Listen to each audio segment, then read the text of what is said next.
Hello everyone, welcome back to the channel. In this video I'm going to show you how to place trade directly from TradingView using ONADA, right? So what you have to do, you have to log in into your tradingview.com. So basically this is a website, let me show you.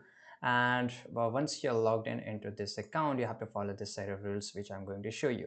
So open a chart, click trading panel at the bottom and choose ONADA, right?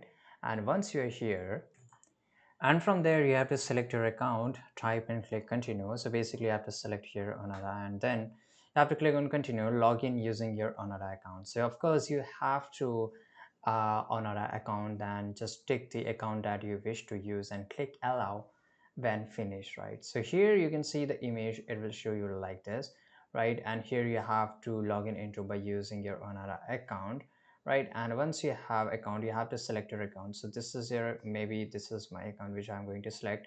After you log in with your trading account, four tabs will appear at the bottom: position, orders, account summary, and notification log, right? The order tab has a filter for all possible order status. For your convenience, a gray line from each column display key value from the account summary. As you can see here, that this is what I'm discussing about. In the top right of the trading panel here, there are menu, basically, as you can see here, for the trading, a button for disconnecting trading and button for choosing another broker. So your account ID and drop down from switching between sub account are also there if it is a multi-account ID, right? As you can see here that I have listed some of the image. An order can be placed through the chart or trading panel context menu, the plus menu on the chart, or through buy sell buttons, right? As you can see here on the top left side corner.